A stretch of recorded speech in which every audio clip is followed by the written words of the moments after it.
4 years ago, on the first day of my Ecology and Diversity course, I literally threw my notes in the trash. None of the students were paying attention.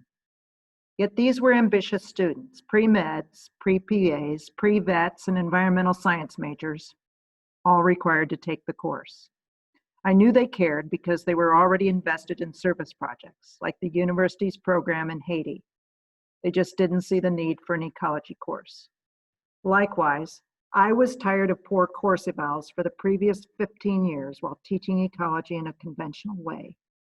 I needed a radical new approach, so I paused, and then I asked the students a series of questions. Do any of you know anyone suffering from stress, anxiety, depression, ADD, or addiction? A few students looked up. Do any of you expect to travel to distant places, either on medical mission trips or for recreation? More students looked up. Do any of you expect to have waterfront property someday or a place with a big yard? Hands went up. Can any of you see yourself prescribing outdoor time for your patients with anxiety or depression? Most all of them were nodding yes. And so I said, well then this semester we will include some wilderness medicine training as well as nature study for healing. And by that point, not only was everyone paying attention, they got out their notebooks and poised their pens. Then I had to figure out how to teach a course like that. So let me tell you first what part students like the best about the course. Year after year, their favorite part is fire building. Each student has to build their own fire, and they get graded on it A to F. And to make it extra challenging, I try to time it so they have to build their fires in the snow. Students also get training on wilderness medicine and building a shelter in a group. And I can say that the evaluations for the course are now fantastic. The difference in attitude is night and day. We talk frequently about nature as therapy, and students get the connection easily. We also talk about reciprocity, healing the earth while healing self. The students also have fun, and many comment on the social aspects of being in nature. In other words, they like doing the activities in a group better than when alone. As for the rest of the course, we begin with natural history. Fort Wayne has a rich Native American history, so we examine maps of waterways and the 3 rivers in Fort Wayne. We travel the route of the portage used by the Miami Indians, which later became the route of the Erie-Wabash Canal.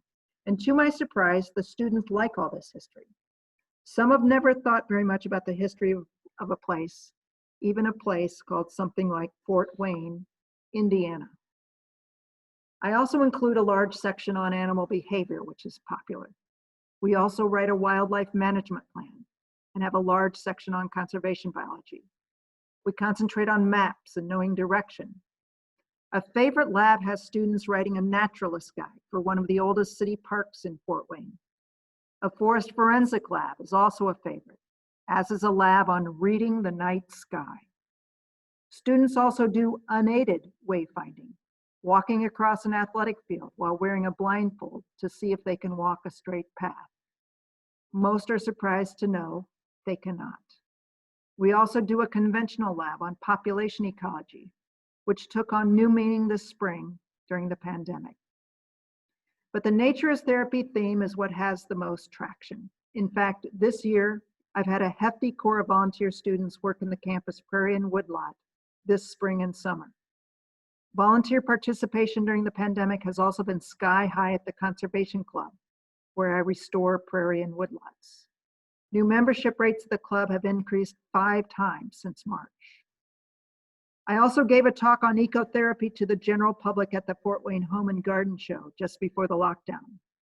I immediately had 6 more requests to give the talk in other venues.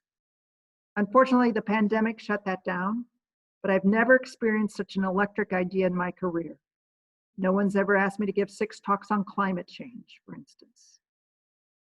So now I'm writing an ecology textbook on the theme of healing through nature. Rather than teaching conventional ecology, my goal now is to make students more whole and to do it through the study of nature. If I can simply establish nature as a place where students find rest, peace, and healing, content will take care of itself.